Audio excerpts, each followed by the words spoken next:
On Christmas Eve, a rancher was driving home through a mountain pass with food and supplies for his son.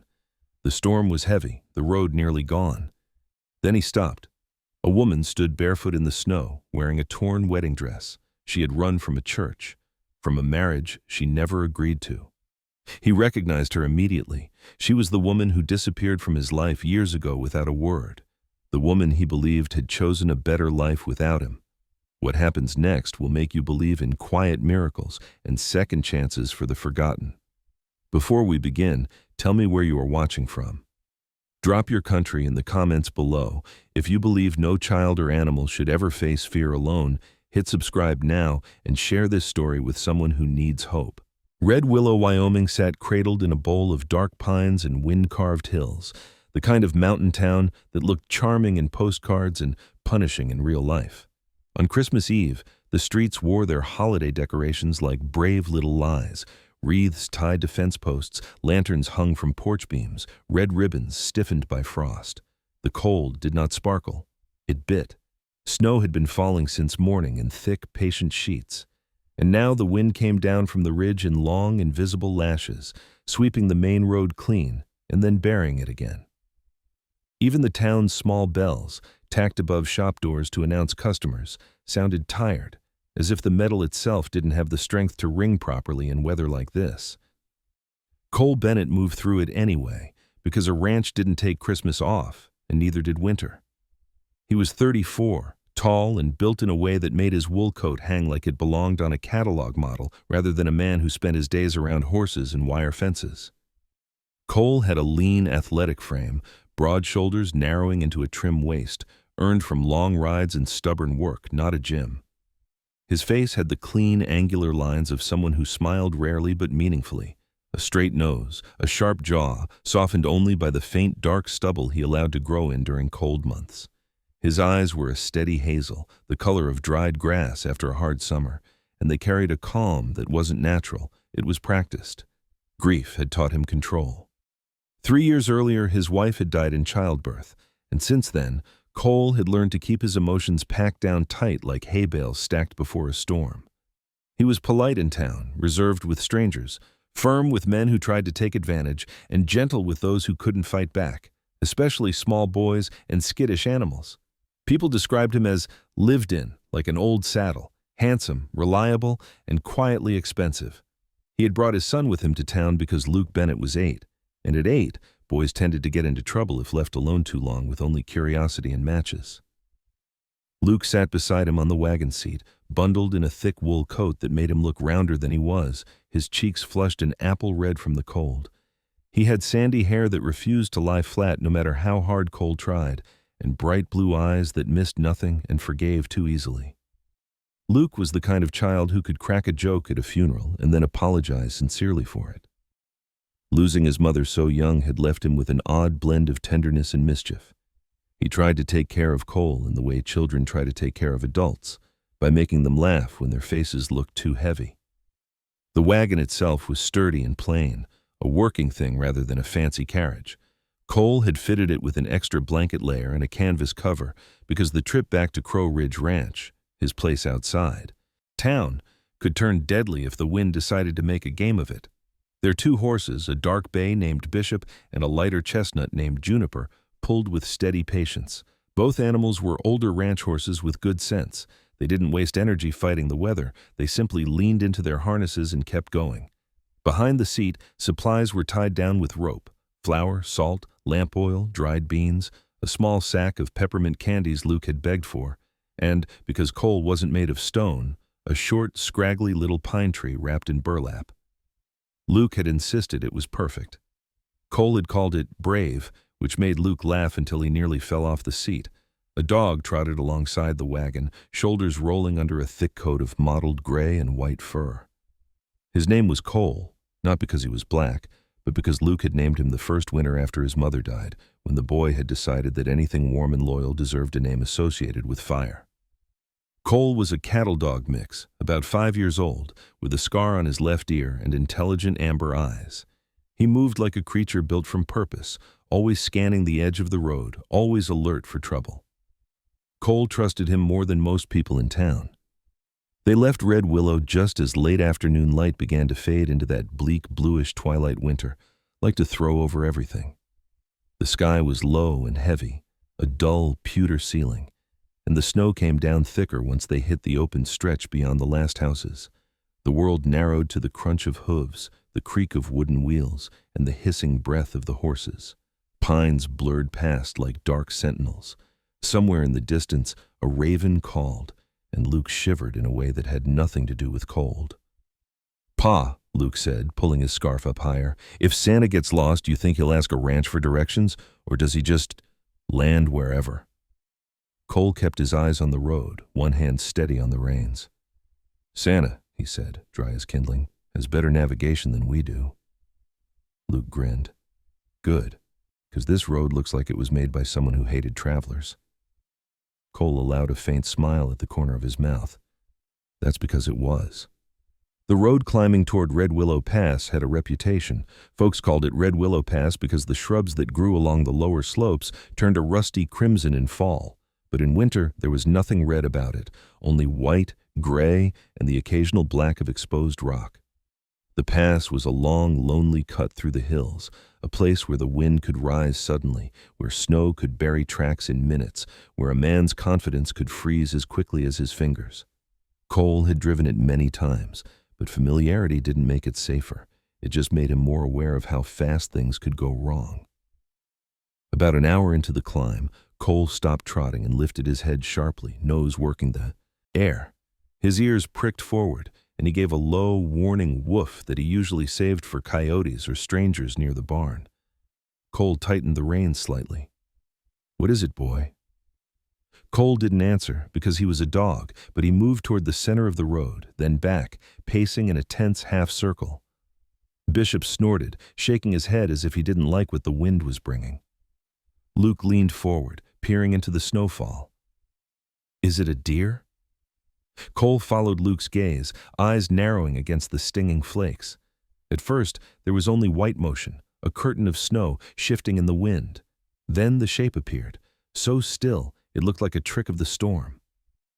A woman stood in the middle of the road, not walking, not stumbling, standing, as if she had decided this precise patch of earth was the only place left in the world worth claiming. She was barefoot in the snow. Her feet were red and raw, the skin cracked with small dark stains that could only be blood. She wore a pale dress, cream white, almost bridal, its lace collar stiff with frozen moisture. The hem clung to her legs in ragged, wet folds, and one shoulder seam had torn, leaving skin exposed to the air like an insult. Her hair was dark brown, nearly black when wet, hanging in heavy strands around her face. Snow had collected in it, melting and refreezing. Her skin was pale, not the healthy pale of someone avoiding sun, but the drained pale of someone who had spent too long hungry or frightened. She was maybe in her late 20s, slim to the point of sharpness, with cheekbones that looked newly prominent, and her eyes, wide, dark, unblinking, were fixed on Cole like she knew him, like she was waiting for him specifically, like this wasn't chance at all, but something the universe had arranged with cruel precision. Cole pulled hard on the reins. Bishop and Juniper slowed, hooves sliding slightly on packed snow before stopping. The wagon rocked once, then settled. The wind continued to move around them, impatient, as if annoyed they had chosen to pause. Luke's voice dropped to a whisper. "Pa, is that a ghost?" Cole didn't answer immediately. His chest had tightened so suddenly it felt like his ribs were a trap closing. He had the strange sensation of stepping into a memory, like the world had slipped sideways and set him down in a place he hadn't been in years, because he knew that face. Not exactly as it was now, gaunt, bruised by cold, hollowed by fear, but the bones were the same, the mouth the same, the gaze that once held laughter and stubborn warmth. "Evelyn," he said, the name leaving him like breath on glass. Luke blinked. "Evelyn? Like the picture in your drawer?" Cole's hand trembled once on the reins, then steadied. "Yes." Evelyn Moore had been a promise in his life before grief and responsibility had hardened him into the man he was now. She had been the daughter of a proud family, all Sunday manners and polished. Shoes.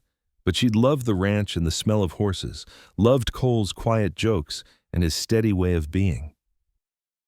When Cole's wife died, his true, lawful love, Evelyn had remained his friend through the worst of it. Over time, friendship had started to shift into something else, a softer companionship, a possibility. Then, 3 years ago, she vanished. Not died, vanished. No goodbye, no letter, no explanation. The town had filled the silence with gossip the way wind filled empty barns. Some said she'd run off with a rich man. Others said her family had shipped her east. A few whispered darker things. Cole had told Luke she'd gone away, because how did a father explain abandonment to a child already missing a mother? And now she was here, in a wedding dress, barefoot in the snow, in the middle of the pass on Christmas Eve, like a story too dramatic to be true. Cole climbed down from the wagon. His boots sank into the drift, snow swallowing leather up to his ankles. He moved carefully, because the road was slick and because the woman before him looked like she might shatter if the wind breathed wrong. Cole circled behind him, hackles raised, not aggressive but wary, ready to protect. When Cole reached her, Evelyn didn't step back. She didn't step forward either. She only stared, lips parted slightly as if she had forgotten how speech worked. Up close, Cole saw the frost clinging to her lashes, saw the faint tremor in her jaw, saw bruising, bluish shadows along her wrist, half hidden beneath torn lace, like someone had grabbed her too hard. The sight turned something inside Cole from shock into a cold, controlled fury. He removed his long wool coat, the one he wore to town when he needed to look respectable, and wrapped it around her shoulders. The coat was too big, swallowing her small frame, but it was warm and smelled of smoke and leather and the horse's barn, a scent of home. Her body swayed once. "Easy," Cole said, voice low, steady. "Can you stand?" Evelyn's lips moved. Sound came out rough and thin like it had been scraped raw by wind.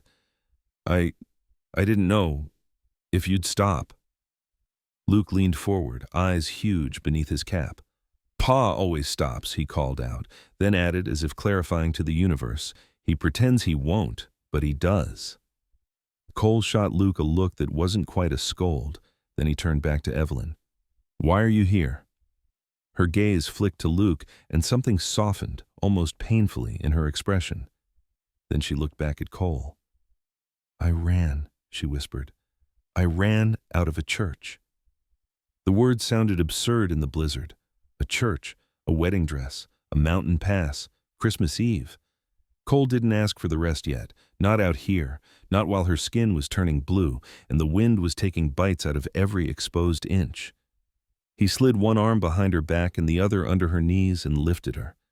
She weighed less than he expected, light as a bundle of laundry, and that frightened him more than anything. A healthy woman did not feel like this. A woman who had been cared for did not bleed into snow. Evelyn made a small sound, not protest, not gratitude, something in between, and then she let her head tip against his shoulder as if exhaustion had finally claimed her. Cole carried her to the wagon and laid her gently in the back among the bundled supplies, shifting the flour sack aside so her head could rest on folded canvas. Luke scrambled down and offered his own wool blanket, hands awkward but earnest. "She can have mine," Luke said. "Santa won't mind." Cole tucked the blanket around Evelyn, then turned to Luke. "Up." Luke climbed back onto the seat quickly, suddenly quiet, like he understood something serious had entered their Christmas. Cole took the reins again. Cole jumped onto the wagon's side rail, then hopped down to trot alongside, glancing back at Evelyn with suspicion and concern. The horses leaned forward, and the wagon began moving again, wheels groaning under the weight. Behind them, the snow fell hard enough to erase their tracks almost immediately, like the world didn't want evidence of this meeting, like it preferred secrets. Cole kept his eyes forward, jaw tight, hands steady on the reins. The road ahead was still cruel, the wind still sharp, the night still long. But in the back of the wagon, wrapped in his coat and his son's blanket, a woman from his past lay breathing, bleeding, alive. And Cole Bennett, who had spent 3 years convincing himself he'd already lost everything that mattered, felt the first crack in that hardened certainty, like ice beginning to split under the weight of something returning. By the time the Bennett wagon crested the last bend of Red Willow Pass, the storm had settled into something quieter, but no less dangerous. The wind no longer screamed. It whispered with intent, sliding between the trees and across the open stretches of snow like a living thing that knew patience. Cole kept the horses moving at a steady, careful pace, his attention divided between the road ahead and the fragile presence behind him. Every few minutes he glanced back to make sure Evelyn was still breathing, still real, still there. She lay on her side among the supplies, wrapped in his coat and Luke's blanket, her breath shallow but steady, a faint cloud forming and dissolving at her lips. Cole trotted close, no longer circling wide, his protective instinct narrowed now to a quiet vigil. Crow Ridge Ranch revealed itself slowly, as it always did in winter. First, the outline of the barn emerged from the snow like a dark-backed whale surfacing from white water. Then the low, rectangular shape of the house beyond it, windows glowing amber against the night. Smoke rose from the chimney in a thin, stubborn line, proof that warmth was still being fought for inside. The sight loosened something tight in Cole's chest. No matter how heavy the day had been, that light meant safety. It meant he'd done at least one thing right. He guided Bishop and Juniper into the yard, speaking softly to them as he always did, voice low and calm, the way he spoke to anything that trusted him with its life. The horses snorted and shook their heads, snow scattering from their manes. Bishop, the older of the two, had a white star on his forehead and a temperament as steady as stone. Juniper was slimmer, quicker to react, her ears flicking constantly, always alert. Cole set the brake, jumped down, and moved with practiced efficiency. He tied the reins, checked the harnesses, then climbed into the back of the wagon and lifted Evelyn again, this time more carefully, aware of how easily pain could wake her. Luke hopped down too, boots crunching loudly in the snow. "I'll open the door," he said, already halfway to the porch, eager to be useful. Cole followed him, tail low, but wagging once, as if reassured by the familiar territory. Inside the house, warmth hit Cole like a physical thing. The air smelled of wood smoke, coffee grounds, and pine sap from the small Christmas tree Luke had insisted on decorating earlier that day with paper stars and twine. The interior was simple and lived in. A sturdy wooden table scarred with knife marks and years of use, a cast-iron stove radiating heat, shelves lined with jars and worn books, and a single rocking chair by the window that Cole rarely used but never moved. The place bore the quiet order of a man who didn't like clutter because clutter reminded him of things unfinished. Cole carried Evelyn straight to the chair near the stove and eased her down. Her eyelids fluttered, and a small sound escaped her throat, half pain, half relief. Luke hovered nearby, hands shoved into his coat pockets, eyes wide with concern and curiosity warring for dominance. "Luke," Cole said gently, "bring the basin and the clean cloths. Bottom shelf." Luke nodded and hurried off, nearly tripping over Cole, who had planted himself squarely between Evelyn and the door, lying down with his chin on his paws, eyes tracking every movement. The dog's fur steamed faintly as the cold melted away. Cole knelt in front of Evelyn and carefully unwrapped the blanket from her feet. The sight made his jaw tighten. Her toes were swollen and discolored, skin split in places where frost had bitten deep. This wasn't just discomfort. This was the edge of something worse. He'd seen frostbite before, on men too stubborn to turn back, on cattle caught in storms that came faster than expected. He'd learned early that winter didn't care about intentions. He reached for the kettle he'd left warming on the stove and poured tepid water into the basin Luke brought back, along with a stack of folded cloths. "Slow," Cole murmured, more to himself than to her. "We'll do this slow." Evelyn's eyes opened fully then. They were dark brown, almost black in the low light, and for a moment they flicked around the room as if she were orienting herself to a dream she didn't trust. When they settled on Cole, something complicated crossed her face. Recognition layered with fear, relief tangled with shame. "You still have the blue mug," she said hoarsely, nodding toward the shelf above the stove. Cole glanced up, surprised despite himself. The mug was chipped, its glaze cracked in a spiderweb pattern. He'd had it since his early ranch days, before marriage, before loss. Didn't see a reason to throw it out. Her lips twitched, the ghost of a smile. "You never did like wasting things." Luke cleared his throat, clearly uncomfortable with the intensity of the moment. "I can make hot chocolate," he offered. For everyone. That'd be good, Cole said, grateful. Use the milk on the back shelf. As Luke moved away, Cole gently immersed Evelyn's feet in the basin, watching her carefully for signs of pain. She hissed softly, fingers curling into the blanket, but she didn't pull away. She endured, teeth clenched, the way someone does when they're used to having no better options. The realization settled heavy in Cole's stomach. "Why here?" he asked quietly. "Of all places?" She swallowed. "Because I knew you'd stop." The answer was simple, devastating in its certainty. Cole didn't reply immediately. He dried her feet carefully, applied salve from a tin he kept for cracked hands and animal wounds, then wrapped them in clean cloth. Only when he was finished did he look up at her again. Luke returned, cradling 3 mismatched mugs, hot chocolate sloshing dangerously close to the rim. He handed one to Evelyn with exaggerated care. "It's hot," he warned solemnly, "but it's good. I put extra sugar." "Thank you," Evelyn said, her voice softening when she looked at him.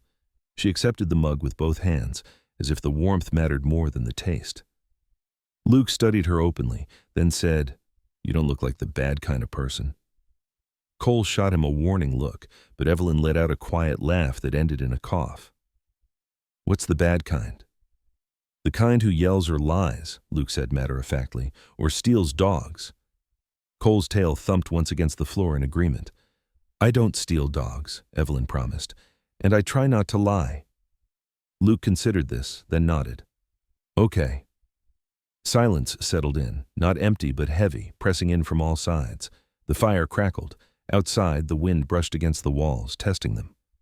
Cole stood and hung his damp coat on a peg near the door, the absence of its weight on his shoulders feeling strange. "You're safe here tonight," he said finally, the words chosen carefully. "The storm won't let anyone travel this pass until morning. You'll stay until it clears." Evelyn lowered her gaze to the mug in her hands. "I won't cause trouble." "That's not what I'm worried about," Cole replied.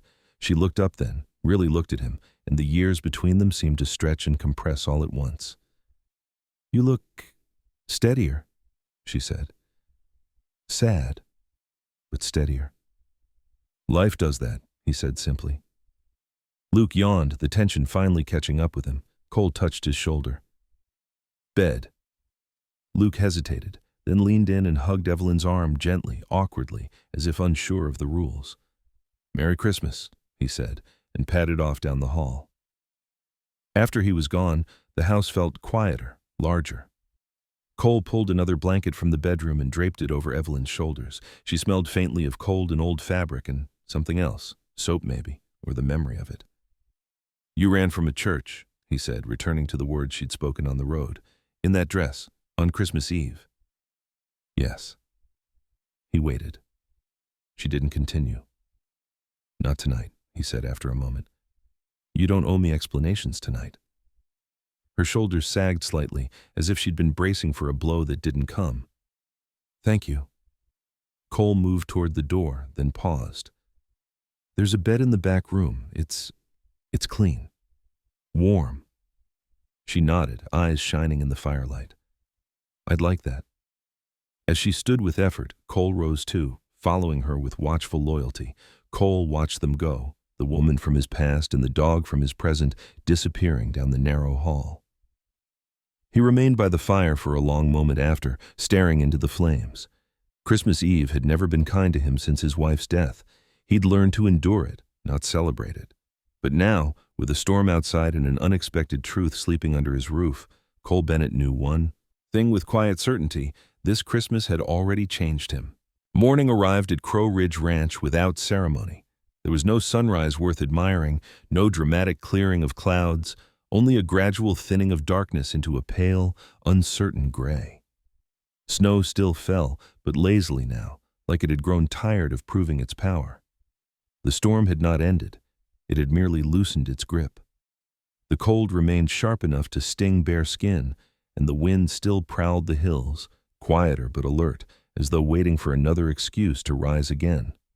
Cole Bennett was awake long before the light changed. He always was. Years of ranch life had trained his body to respond to animals rather than clocks, to weather rather than schedules. He stood at the kitchen table with his sleeves rolled up, dark stubble roughening his jaw, pouring coffee into the chipped blue mug Evelyn had noticed the night before. The smell was bitter and grounding. Cole lay near the door, head on his paws, eyes half open but tracking Cole's movements with lazy devotion. Cole's thoughts, however, were not lazy.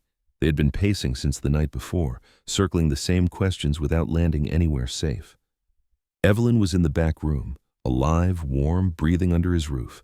That fact alone felt like something that should not be possible, like the past had slipped a hand through time and tugged. He had spent 3 years accepting her absence as a closed wound, not healed, but sealed. Now the seal had broken, and he could feel everything underneath again. The floorboard down the hall creaked softly. Cole turned as Evelyn emerged from the guest room, moving slowly, carefully. She wore one of his shirts, an old flannel, faded blue with the cuffs frayed, buttoned awkwardly at the front. It hung loose on her slimmer frame, the hem brushing her thighs. Her dark hair was braided low and clumsy, as if her hands still trembled too much for anything neater. Her skin had regained a hint of color, though shadows still lived beneath her eyes, the kind that sleep alone could not erase. She paused when she saw him, uncertain, as though unsure whether she was allowed to exist openly in this space. Cole noted the hesitation and filed it away, another quiet injury to be named later.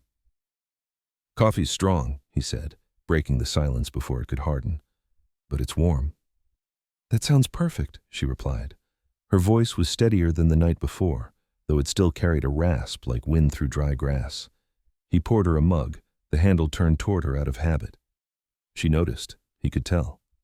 People always did when they'd spent too long being handled without consideration. She wrapped her hands around the mug and exhaled slowly, eyes closing for a brief second as the heat reached her palms.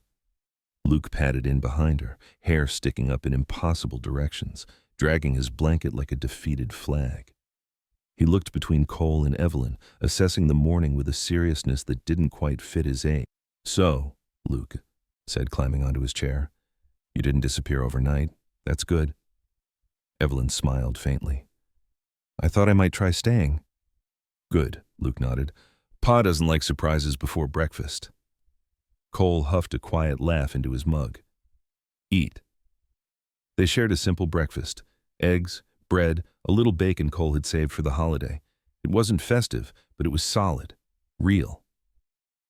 Outside, Bishop and Juniper shifted in their stalls, hooves stamping occasionally, while Cole dozed again, satisfied that nothing immediate threatened his people. When Luke finished eating, Cole sent him to fetch more wood from the shed, giving him a task and an excuse. Luke went without complaint, tugging on his coat and boots with exaggerated seriousness. The quiet that followed felt heavier without the buffer of a child's presence. Evelyn sat at the table, shoulders slightly hunched, as if expecting judgment to drop from the rafters. "You said you ran from a church," Cole said at last, not unkindly. "That wasn't Red Willow." She shook her head. "No, Brighton Falls." The name settled between them with weight. Brighton Falls was everything Red Willow wasn't. Larger, richer, polished to a shine that came from money rather than care. Cole had been there once, years ago, delivering horses to a buyer. He remembered wide streets, tall buildings, and men who shook hands without looking you in the eye. "It was St. Alden's," Evelyn continued. "Stone church, white steeple, doors heavy enough to make you feel small when they closed." She stared into her mug, fingers tightening around it. "They said it would be romantic, Christmas Eve wedding, candlelight, choir. I kept thinking how strange it was that something could look so holy and feel so much like a cage." Cole leaned back in his chair, folding his arms. He didn't interrupt. He had learned through grief and through animals that stopping someone mid-confession often did more harm than silence. "There was snow there too," she went on. "Not like this, softer, decorated, the kind people like." Her mouth twisted. "They dressed me like a promise they intended to keep for themselves." She looked up then, meeting his eyes fully. "I wasn't supposed to leave the building. There were men watching the side doors, friends of the family, polite, smiling, dangerous." Cole's jaw tightened. He imagined it too easily. Evelyn small beneath chandeliers and expectations, watched by men who believed obedience was the same as safety. "How did you get out?" he asked. "A window," she said. "In the vestry. I'd noticed it weeks earlier during rehearsals. She let out a short, humorless breath. They thought I was memorizing vows. I was memorizing exits. Cole nodded once. He understood that kind of planning. Survival required attention. I tore the dress climbing through, she added, glancing down at the flannel she wore now, as if the memory still itched on her skin. I didn't stop running. I didn't even think. I just followed the road west. I remembered you saying once that if I ever got lost, I should follow the mountains until they softened. He swallowed. He remembered saying that too. A careless thing, spoken during an easier time. Luke burst back in then, cheeks flushed, arms full of wood. Cole jumped up to help in the way dogs helped, by getting underfoot. Luke dumped the logs near the stove and brushed snow from his hair. "Pa," he said, lowering his voice dramatically, "there's a man at the gate." Cole stiffened instantly. He moved to the window, peering through the frost-edged glass. A single horse stood near the fence, steam rising from its nostrils. The rider was tall, wrapped in a long dark coat, his posture straight despite the cold. He had not dismounted. He was waiting. Cole knew the man by his stillness. "That's Nathan Coley," he said quietly. Evelyn's face drained of what little color it had regained. Her fingers curled against the table. "He followed me." Nathan Coley had once been Cole's ranch manager before striking out on his own. He was in his late 30s, tall and narrow-shouldered, with dark hair kept neatly trimmed and a beard he groomed too carefully for a man who claimed to prefer the rugged life. His eyes were pale gray, observant to the point of intrusion, and his manners impeccable. People liked him because he listened. Cole had trusted him because he never raised his voice and never wasted words. Trust, Cole had learned, was not the same as understanding. "I'll handle it," Cole said. He stepped onto the porch, the cold biting instantly through his shirt. Nathan turned his horse slightly, angling his body with practiced casualness. Up close, the man's face looked weathered but not softened by it. Lines marked his brow, not from laughter, but from calculation. "Morning, Cole," Nathan called. "Rough night." "Turn around," Cole replied evenly. "The pass is closed." Nathan smiled faintly. "I'm not here for the road. I'm here for her." Cole didn't move. "She's not yours to collect." Nathan's gaze flicked past Cole toward the house. "That's not what Brighton Falls says." Snow settled on Nathan's shoulders as he waited, patient as a man who believed time favored him. Cole stood firm, body squared, the ranch at his back. He felt the weight of the house behind him. His son, his animals, the woman who had crossed a storm to get here. "Leave," Cole said again, "before this gets ugly." Nathan's smile thinned. "Christmas makes men sentimental. It doesn't make them untouchable." Cole held his ground, breath steady, eyes unblinking. Somewhere behind him, Cole growled low, a sound that carried promise. Nathan studied him for a long moment, then tipped his hat. "We'll talk again." He turned his horse and rode back down the slope, disappearing into the snowfall, like a bad thought that refused to stay gone. Cole remained on the porch long after the man vanished from sight. When he finally went back inside, Evelyn was standing by the table, pale but upright. "He won't stop," she said. "No," Cole agreed, "but neither will I." Outside, the wind shifted. The storm was changing shape again. The day did not ease after Nathan Coley rode away. If anything, the air around Crow Ridge grew tighter, as though the land itself had taken note of his presence and was now holding its breath. The snow continued to fall in thin, persistent layers, not enough to blind the world, but enough to soften edges and hide intentions. Cole knew this kind of weather well. It was the sort that invited mistakes, quiet, deceptive, generous with cover. He wasted no time. After checking the fences and making sure Bishop and Juniper were settled with fresh hay, Cole saddled Bishop for a short ride along the perimeter. Bishop was 17 now, older but dependable, his dark bay coat dulled by years of work and winters survived. His left flank bore a faint scar from a barbed wire incident long ago, and he favored that side when tired, but his temperament remained steady. Cole trusted him the way one trusted an old friend, without question, without fear. Cole followed closely, bounding through the drifts with the energy of a creature half his age, his mottled coat dusted white, eyes bright and alert. Evelyn watched from the porch, wrapped in Cole's spare coat, her posture straight despite the pain that still lingered in her feet. She looked smaller in daylight, Cole realized. Not fragile exactly, but pared down, like something essential had been carved away, and what remained was sharper for it. Her dark hair had been brushed and tied back with a strip of cloth, exposing a face that held more lines than she remembered from years ago, lines drawn by vigilance rather than age. "You don't have to do this," she said as he tightened Bishop's cinch. "I do," Cole replied calmly.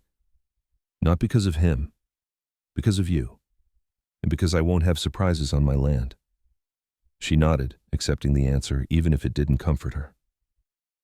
While Cole rode the outer edges of the ranch, Luke stayed inside under Evelyn's watch. The boy had taken it upon himself to explain the geography of the place, pointing out landmarks through the frosted windows as if conducting a tour. He told her about the creek that froze solid enough to walk on by January, the hill where the wind always howled louder than anywhere else, and the barn beam where an owl liked to perch at dusk. "That owl doesn't like strangers," Luke said seriously. "But he doesn't attack, he just judges." Evelyn smiled despite herself. "I think I know the type." Cole returned an hour later with nothing alarming to report. No fresh tracks near the main fence, no sign Nathan had lingered nearby, but the absence of evidence did little to soothe him. Men like Nathan didn't rush. They tested boundaries, retreated, and waited for the moment when resistance grew tired.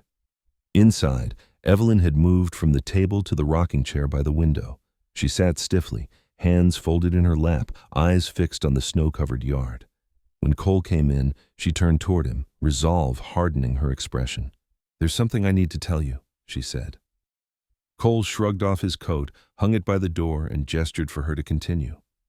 He could sense the weight of the moment, the way animals sensed a storm before clouds gathered. "It's about the letters," she began. "The ones I sent you."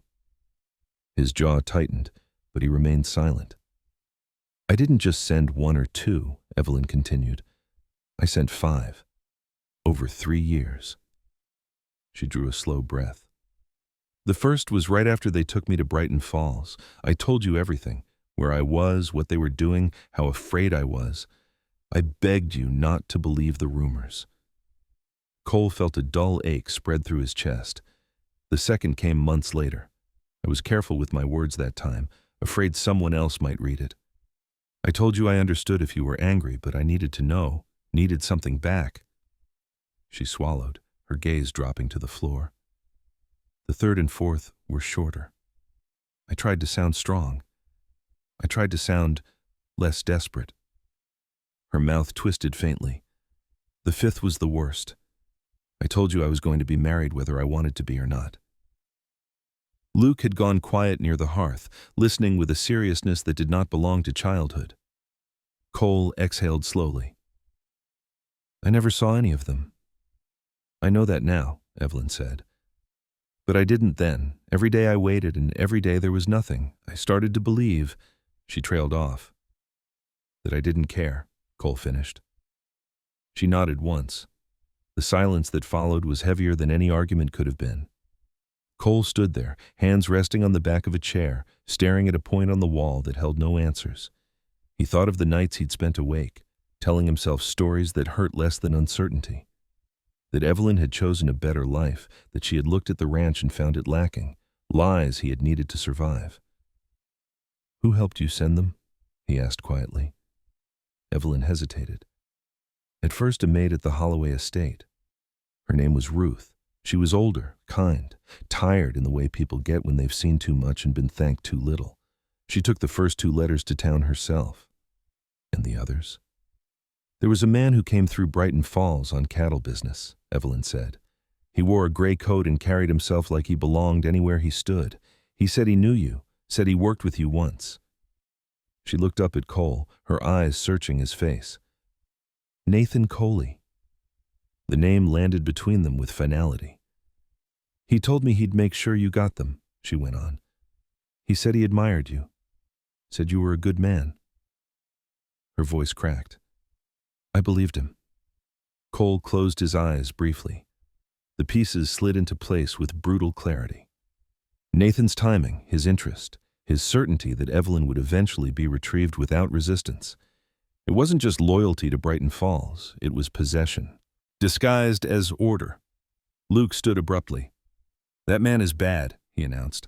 "Like the kind of bad where you don't yell. You just decide things for other people." Evelyn looked at him with something like awe. "Yes," she said softly.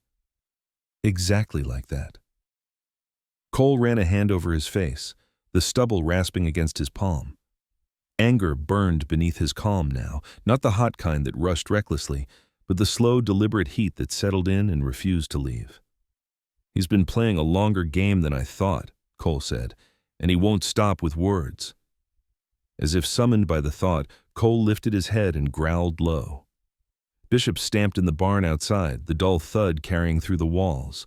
The ranch, it seemed, shared Cole's unease. That afternoon, a new visitor arrived, not from Brighton Falls, but from Red Willow itself. The crunch of wheels announced her before the knock came at the door. Martha Bell stood on the porch, bundled in a thick brown coat, her graying hair tucked beneath a knitted cap. She was in her early 60s, broad-shouldered and solid, with a face permanently set into an expression of mild skepticism. Martha ran the general store in Red Willow and had for decades. She knew everyone's business and pretended not to. Life had made her practical, not unkind. "I saw tracks leading up here," she said by way of greeting. "Figured something was going on." Cole stepped aside to let her in. Martha's eyes went immediately to Evelyn. They widened, then softened. "Well," Martha said slowly, "I'll be damned." Evelyn stood, awkward but polite. "Hello, Mrs. Bell." Martha studied her with the sharp gaze of a woman who had weighed many people in her time and found most wanting. Then she nodded once. "You look thinner than you should. Sit down." Martha brought news with her. Quiet talk in town, questions about a woman matching Evelyn's description, a well-dressed man asking which way Crow Ridge lay. She spoke plainly, without embellishment. "They're going to push," Martha said. "Money does that. Makes people think they're owed cooperation." Cole nodded. "I'm not cooperating." Martha snorted. "Didn't think you would." She glanced at Evelyn again. "If it comes to it, you won't be alone." After she left, the house felt smaller, the walls closer. Dusk crept in early, painting the snow blue and gray. Cole lit the lamps, their glow steady and defiant against the dark. Evelyn sat by the window again, watching the world settle into evening. "They won't let this go quietly," she said. "No," Cole agreed, "but we'll decide what happens next, not them." Outside, the wind picked up, sweeping fresh snow across old tracks, blurring paths and intentions alike. Somewhere beyond the hills, men were planning. But inside the ranch house, truth had finally found its way into the open, and that, Cole knew, was something no amount of money could easily undo. The night after Martha Bell's visit settled over Crow Ridge with a deliberate calm that felt rehearsed. Snow did not fall. It hovered. The sky was a pale, unconvincing black, stars dulled by thin cloud, the moon reduced to a smudge like a thumbprint on glass. Cole Bennett had learned to distrust nights like this. They gave men the idea they could move unseen. He did not sleep much. He sat at the kitchen table with a ledger open in front of him, not because the numbers needed attention, but because the habit steadied his hands. Cole lay at his feet, chin on paws, ears lifting at every unfamiliar sound. Outside, Bishop and Juniper shifted occasionally, their stalls creaking in the cold, a reminder that the ranch was alive and listening. Evelyn slept in the back room, exhaustion finally claiming what fear had kept awake. When she slept, her face softened in a way that made Cole ache. The lines of vigilance eased, the mouth relaxed. It struck him then that she had likely not slept deeply in years. Control required alertness. Obedience was enforced by unpredictability. He wondered what it cost a person to relearn rest. Near dawn, Cole lifted his head and growled, not loud, not frantic, but specific. Cole was on his feet immediately, coat already in hand. He stepped onto the porch and scanned the yard. No rider waited at the gate this time. Instead, a single set of boot prints crossed the lower fence line, partially filled with drifted snow, leading toward the barn and then back again. Whoever had come had not stayed long. They had come to see. Cole followed the tracks until they vanished into harder-packed ground, then turned back. The message was clear enough. Presence had been asserted, boundaries tested. When morning finally broke, it did so with thin, pale light that made every shadow look longer than it should have been. Luke woke early too, quiet and observant, as if he sensed that noise was suddenly a liability. He helped Evelyn at the table, bringing her a folded cloth for her feet and asking questions that were careful rather than curious. "Does it still hurt?" he asked. "Less," she said honestly. "Enough to remind me to be patient." Luke nodded, satisfied. Pa says patience is just strength pretending to be polite. Cole pretended not to hear. By mid-morning, the sound of a horse approaching from the south drew them all to the window. This rider moved differently than Nathan had, less cautious, more direct. The horse was a big roan with a clipped mane and a sheriff's brand burned cleanly into the flank. Cole recognized the animal before the man. Sheriff Thomas Hale dismounted at the gate and stamped snow from his boots before opening it. He was in his mid-40s, tall and broad through the chest, with a weathered face shaped by wind and disappointment. His beard was dark with streaks of gray, kept short out of necessity rather than vanity. Hale had once been a rancher himself, before a broken leg and a drought had forced him into town work. That history had given him a particular way of dealing with people, direct, skeptical, and deeply allergic to nonsense. Cole met him halfway across the yard. "Morning," Hale said, eyes already taking in the place, the barn, the house, the condition of the ground. "I've been counting footprints." Cole nodded. "I figured you would." Hale's gaze flicked briefly to the house, then back. "Word reached town before I had my coffee. A woman missing from Brighton Falls, money involved, men asking questions." He paused. "And then Martha Bell tells me she saw who she saw." Cole didn't deny it. "She's here." Hale sighed, rubbing a hand over his beard. "That complicates things." "She didn't ask to complicate anything," Cole said evenly. "She asked for help." Hale studied him for a long moment. "And you gave it?" "Yes." Hale's expression shifted, not anger, not approval, but something like respect mixed with concern. "All right. Let's do this the right way." He turned toward the house. "May I?" Evelyn stood when Hale entered, steadying herself against the table. In daylight, the contrast between her and the men who sought her became even clearer. She was thinner than she should have been, but there was a sharpness to her gaze that suggested she had learned to observe before she spoke. Hale noticed it too. "Miss Moore," he said, tipping his hat politely. "I'm Sheriff Hale. I won't pretend this is simple."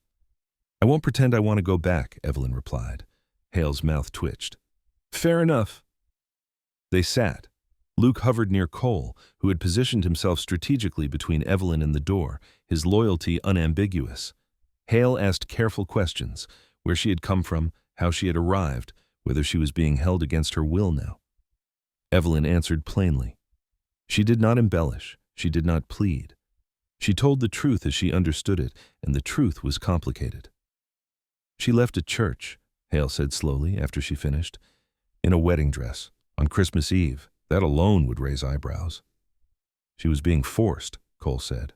"I know," Hale replied. "Brighton Falls isn't subtle about these things. They call it arrangement.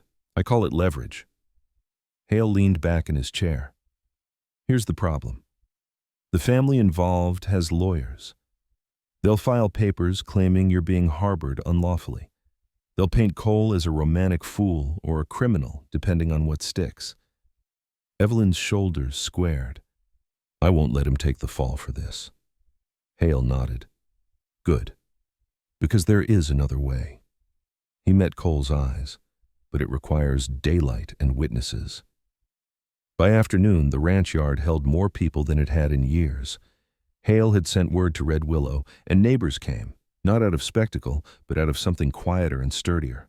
Men and women arrived with bundled coats and wary expressions, people who had known Cole since he was younger and rougher, people who trusted his word even when they didn't fully understand his choices.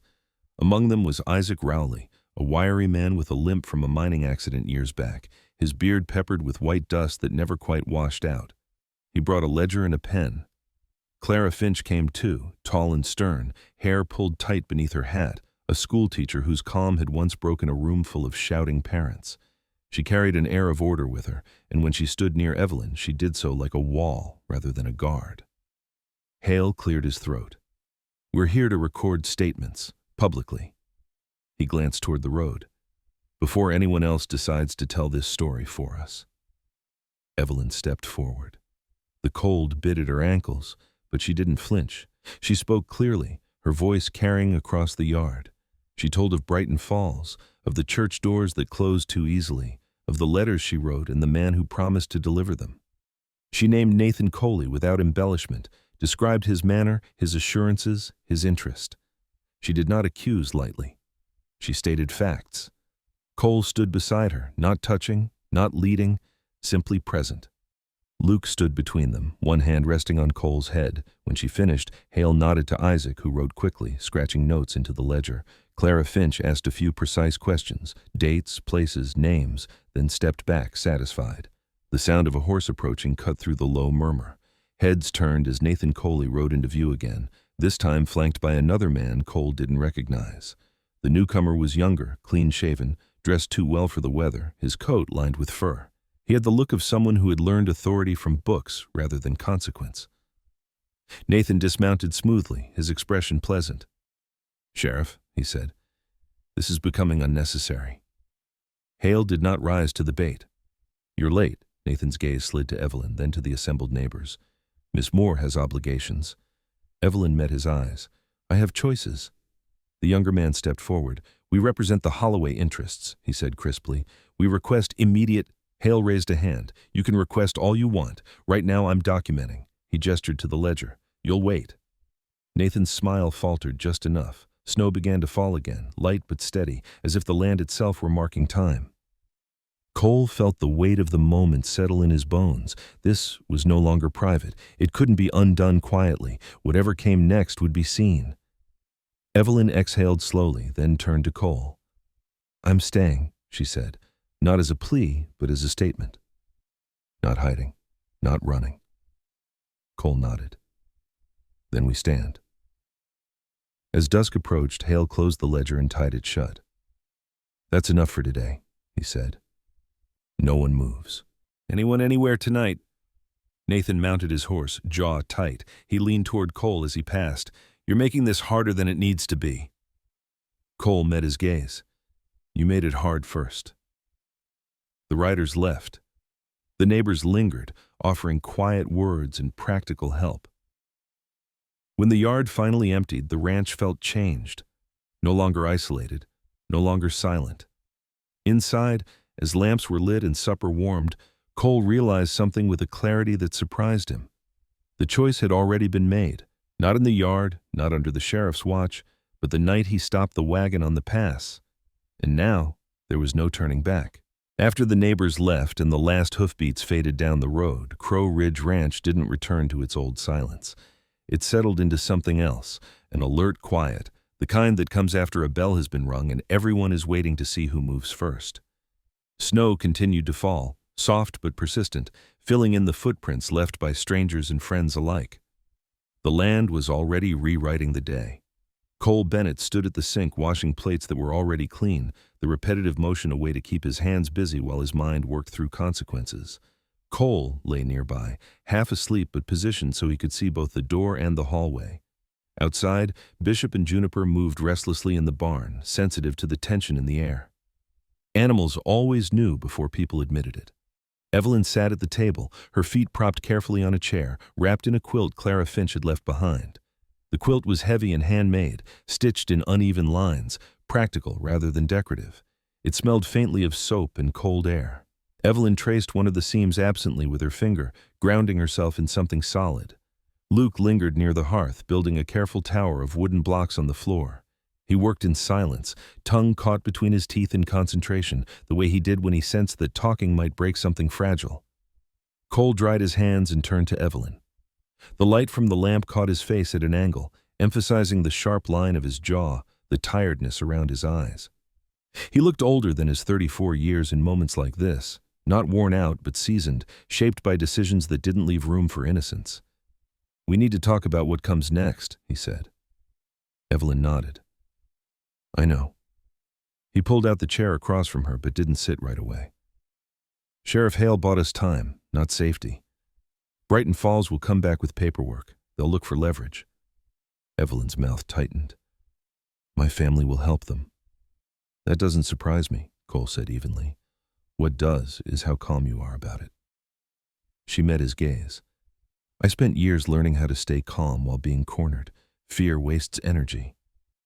Luke looked up at that, considering it carefully, then returned to his blocks. Cole sat at last. There's something else you should know, he said, choosing his words with care. Nathan didn't just show up out of loyalty to those people. Evelyn's hand stilled on the quilt. I know. Cole waited. He visited me more than once in Brighton Falls, she continued. Always polite, always concerned. He spoke about you often, about the ranch, about Luke. He made it sound like he was protecting your interests. She lifted her eyes. But he was always watching me, too, like he was measuring what I might belong to. Cole exhaled slowly through his nose. That tracks. Luke frowned. What does he want? Evelyn Gadd answered gently. Control. Cole nodded once. And control doesn't like to lose. That night, the wind rose again, rattling the windows and setting the barn doors to creaking. Sleep came unevenly. Luke drifted off quickly, the certainty of children still intact. Evelyn slept in fragments, waking at every shift of sound. Cole remained awake long after the lamps were dimmed, sitting at the table with the ledger closed now, staring at the grain of the wood as if answers might rise from it. Sometime near dawn, he made a decision.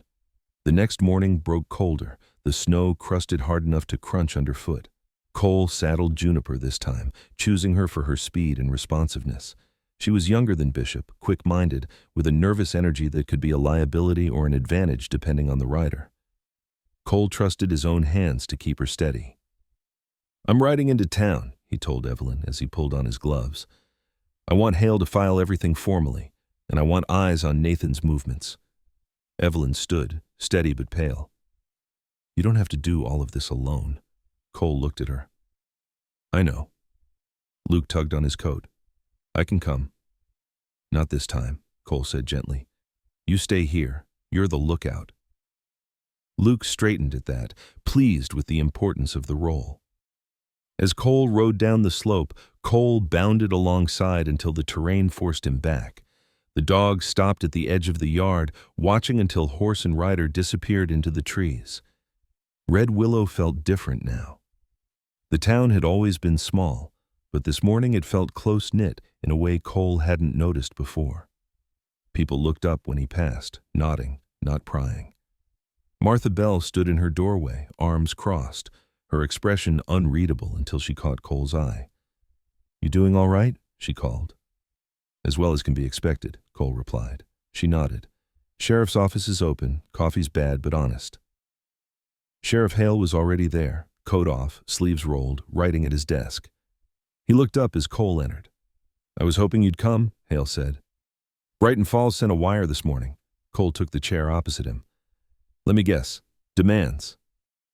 Hale slid the paper across the desk. And accusations. They're pushing the angle that Evelyn's being influenced, that you're manipulating her. Cole's jaw set. She's not a horse to be led. No, Hale agreed, but they'll argue she's vulnerable. Cole leaned forward. Then put it on record that she's choosing, repeatedly. Hale studied him for a long moment. This isn't just about her anymore, is it?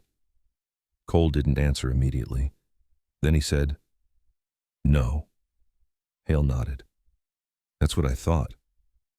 When Cole returned to the ranch, the afternoon sun was already slanting low, turning the snow pale gold. He found Evelyn in the barn, seated on a hay bale, brushing Bishop's coat with slow, careful strokes. The big horse stood quietly, his ears flicking back toward her, accepting the attention with the patience of an animal that had learned humans sometimes needed comfort as much as he did. She looked up as Cole entered. He doesn't mind, she said. He reminds me of you. Steady, observant. Cole smiled faintly. He's had more practice. She set the brush aside. What did Hale say? That it's going to get messy before it gets better. Evelyn nodded. I expected that. They stood there for a moment, the barn warm with animal heat, dust motes drifting in the slanted light. Cole cleared his throat. There's something I should have said days ago, he said. Maybe years. Evelyn's posture shifted, attentive but guarded. When you disappeared, Cole continued, I told myself stories, stories that made it easier to live with the absence. His voice remained even, but his hands curled slightly at his sides. I told myself you'd chosen a different life, that you'd looked at mine and decided it wasn't enough. Evelyn swallowed. I told myself you'd decided I wasn't worth the trouble. Cole met her eyes. We were both wrong. Silence stretched between them, thick but not hostile. I'm not asking for anything, he said finally. Not forgiveness, not promises, but I need you to know this. What I'm doing now, I'm doing because I choose to, not because of guilt, not because of the past. Evelyn studied him carefully, as if weighing the truth of his words. And what is it you're choosing? I'm choosing to stand, Cole said simply. With you. However this plays out. Her breath caught, just slightly. She looked away, then back, resolve and vulnerability colliding in her expression. Then I'll stand too, she said. Not behind you, beside you. Outside, Luke's laughter carried from the yard as he played with Cole, the sound bright and unguarded. The wind shifted, carrying it through the open barn door. For the first time since Christmas Eve, Cole felt something inside him loosen. Not hope exactly, but clarity, the kind that came when a man stopped pretending he could outrun what mattered. Whatever Brighton Falls sent next, they would meet it together. The day of the hearing arrived under a sky so clear it felt deliberate, as though winter had decided to step back and watch what people would do when weather could no longer be blamed. Snow lay deep but settled, the drifts hardened into clean lines that reflected light rather than swallowing it. The cold remained, honest and sharp, but the wind had gone quiet. Cole Bennett noticed the stillness immediately. It reminded him of the moments before a horse spooked, those seconds when everything held its breath. They left Crow Ridge early. Cole drove the wagon this time, Bishop and Juniper moving side by side, harness leather creaking softly. Bishop's age showed in the careful way he placed his hooves, while Juniper's head bobbed with restless energy, her ears flicking back toward the sound of voices behind her. Cole ran ahead and then back again, a gray and white blur against the snow, his tongue lolling as if this were a game rather than a reckoning. Evelyn sat beside Cole on the bench seat, wrapped in a dark wool coat Martha Bell had insisted she borrow. It fit her better than Cole's had, tailored by the years Martha had spent dressing people who needed warmth more than fashion. Evelyn's hair was braided neatly now, the dark strands tucked in with care. She looked composed, not unafraid, but resolved. Pain still lingered in her feet. She favored them slightly when she walked, but she didn't complain. Endurance had become second nature. Luke rode between them, boots dangling, unusually quiet. He held Cole's old leather collar in his hands, rubbing the cracked strap with his thumb the way he did when thinking hard. Cole suspected Luke understood more than he said. Children often did when adults stopped pretending. Red Willow's courthouse was a modest building. One room, one long table, a raised platform that served as a judge's bench when the circuit judge came through. Today, Sheriff Thomas Hale presided, hat off, sleeves rolled, his posture straight with the kind of authority that came from being trusted rather than appointed. Benches filled quickly with townsfolk, neighbors who had come not for spectacle but for clarity. Clara Finch sat near the front, hands folded, her expression calm and watchful. Isaac Rowley leaned on his cane, jaw set, eyes sharp.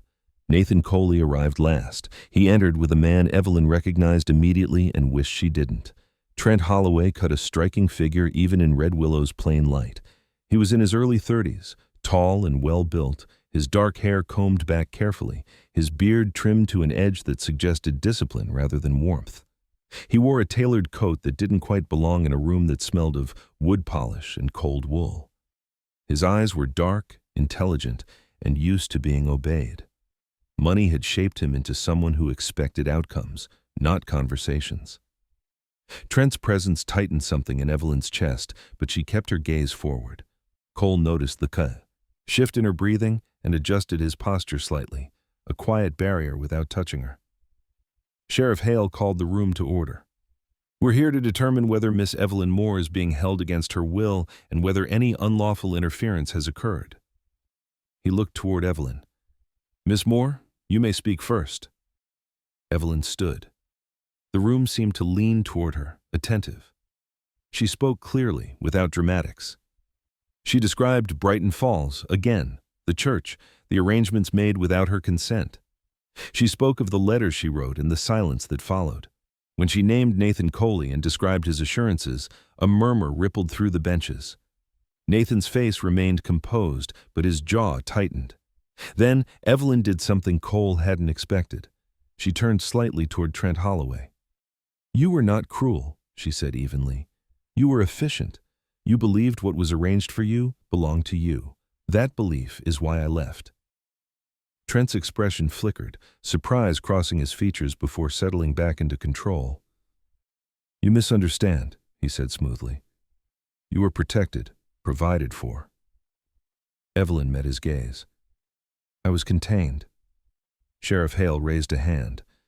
"Mr. Holloway, you'll have your turn." Trent sat back, displeasure evident in the line of his shoulders.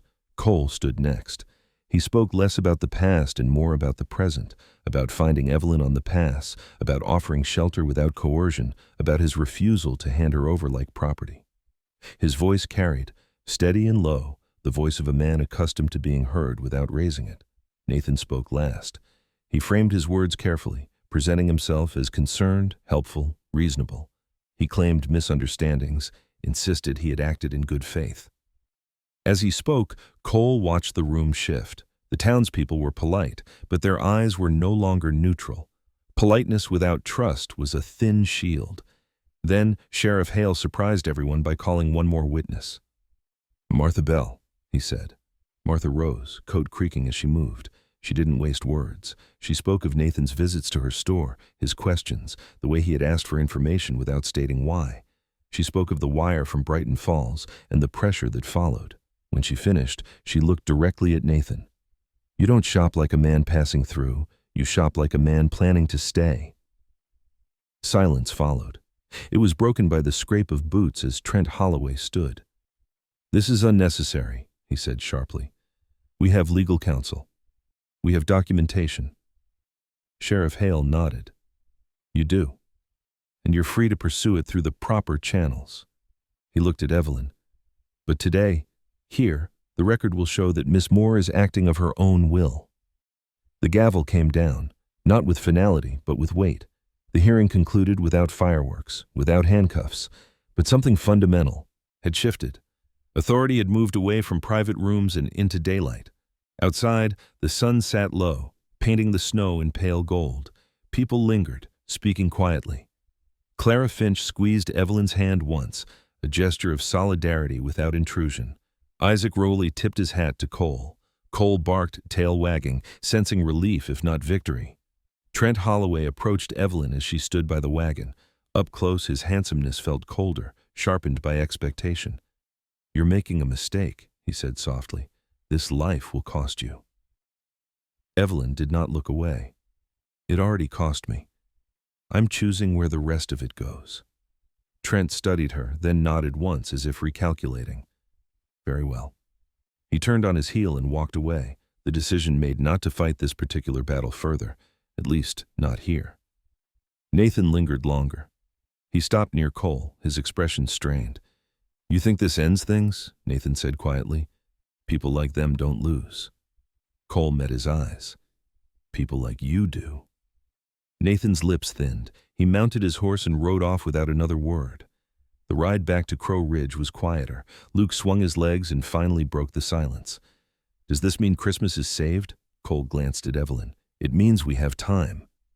"That's better," Luke decided. As the ranch came into view, Evelyn's shoulders relaxed for the first time that day. She dismounted carefully, leaning on the wagon rail. Bishop snorted softly, nudging her shoulder with surprising gentleness. She laughed, a real laugh, unguarded, and rested her forehead briefly against the horse's neck. "Thank you," she murmured. To the animal or the place or the people, it wasn't clear. That evening, after supper, Cole brought out a small wooden box he'd kept tucked away for years. Inside lay folded papers, old receipts, and at the bottom, a ribbon, faded blue. "I kept this," he said, a little awkwardly. "Didn't know why." Evelyn recognized it instantly. "It was in my hair the last time I visited." He nodded. "I figured if I threw it out, I'd be admitting something I wasn't ready to. She held the ribbon carefully, eyes shining. I'm ready now. They stood by the window as night settled over the ranch, the lamp casting a warm circle behind them. Luke played on the floor with Cole, content and loud, life continuing as it always did. Outside, the snow reflected starlight, bright and open. They hadn't won everything. There would be letters and lawyers and long roads ahead. But the truth had been spoken aloud, witnessed, recorded. And that, Cole knew, was how things finally began to change. Winter did not end all at once at Crow Ridge Ranch. It loosened slowly, reluctantly, as if testing whether it was safe to let go. The snow remained deep in the shaded places, but the sun began to linger longer each afternoon, softening the drifts into rounded shapes that no longer looked like barriers. Water crept back into the creek, running dark beneath a thin skin of ice, and the air, still cold, carried a different weight. It smelled less like survival and more like possibility. The weeks after the hearing passed with a steadiness that surprised everyone. There were letters, as Sheriff Hale had promised, formal, stiffly worded pages stamped with seals from Brighton Falls. They spoke of rights and claims and concerns, but they lacked urgency now. The law moved slowly when deprived of secrecy. Cole answered each letter plainly with Hale's guidance, refusing to speculate or apologize. Evelyn added her own statements, written in careful, deliberate handwriting, each line a quiet declaration of choice. Together, they created a paper trail that told the same story from different angles, and the consistency mattered. Nathan Coley did not return. His absence was noted, discussed, and then absorbed into the fabric of Red Willow's understanding. Men like him thrived in ambiguity. Once things were named, once witnesses existed, he faded from relevance. Trent Holloway sent one final letter, brief, restrained, almost courteous, acknowledging Evelyn's decision and withdrawing further pursuit. It was not an apology, but it was an ending. Life at the ranch shifted into a new rhythm. Evelyn healed. Her feet remained tender for a time, but each day she walked a little farther, leaning less on the cane Clara Finch had pressed into her hands, just in case. She learned the land again, not as a visitor, but as someone responsible for its care. She took to the horses with an ease that surprised even her. Bishop tolerated her brushing with grave patience, while Juniper tested boundaries, tossing her head and sidestepping until Evelyn learned to anticipate her moods. Cole followed her everywhere, appointed himself her shadow, his loyalty unwavering now that he had accepted her as permanent. Luke flourished in the change. He showed Evelyn the places that mattered to him. The hill where he watched storms roll in, the fence post where he liked to carve his initials, the corner of the barn where his mother's old scarf was still tucked away in a box. He spoke of his mother more freely now, as if the presence of another woman who listened without trying to replace had given him permission. Evelyn never corrected him, never rushed him. She understood absence intimately. Cole watched all of this with a mixture of gratitude and caution. He had spent years building walls inside himself, structures designed to withstand loss. Now those walls were being asked to open into something like rooms again, and he was learning how to live in them. He did not rush. Neither did Evelyn. Whatever existed between them grew the way spring did at Crow Ridge, quietly, persistently, without spectacle. One afternoon, as the snow softened enough to allow travel without risk, Cole hitched the wagon and announced they were going into town. "Is something wrong?" Evelyn asked, pausing mid-button. "No," he said. "Something's right." Red Willow had decided, without a meeting, without announcements, to hold a belated Christmas gathering. Martha Bell's store became the center of it, tables pushed together, food appearing as if by instinct.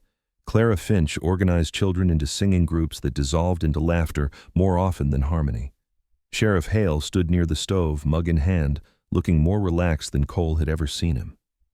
Evelyn hesitated at the doorway, the warmth and noise spilling toward her. Cole noticed and waited, offering his arm without comment. She took it after a moment, the gesture small but significant. People greeted her simply. No whispers, no pointed questions. Martha Bell pressed a plate into her hands and told her to eat. Isaac Rowley nodded in approval. Even strangers treated her presence as settled fact rather than topic. Community, Evelyn realized, was not loud. It was steady. Later, as dusk settled and lanterns were lit, a man Evelyn did not recognize approached them. He was in his early 50s, broad and solid, with a thick mustache and eyes worn kind by years of listening. His name was Reverend Thomas Green, the circuit preacher who visited Red Willow when weather allowed. He had heard the story, he said, not in detail, but enough. I won't presume, he told Evelyn gently. But if you ever want to talk about faith without obligation, my door is open. Evelyn smiled, appreciating the lack of expectation. Thank you. The gathering ended as naturally as it began, people drifting away in pairs and small groups, leaving warmth behind them. On the ride home, Luke fell asleep against the side of the wagon, Cole curled beneath the bench, content. That night, as they sat by the fire, Cole stood and retrieved something from the back room. It was not a ring. It was a small, weathered deed map. Crow Ridge outlined in careful ink, the land marked with notes only a rancher would bother to include. I had this redrawn, Cole said, setting it on the table. Updated. Evelyn looked at it, then at him. Why? Because this place has always been something I protected, he said. But protection isn't the same as sharing. He met her eyes. I don't know what shape the future takes. I don't know when or if marriage fits into it. But I know this. I don't want you living here as a guest. Her breath caught. Cole? I'm not asking for vows, he continued.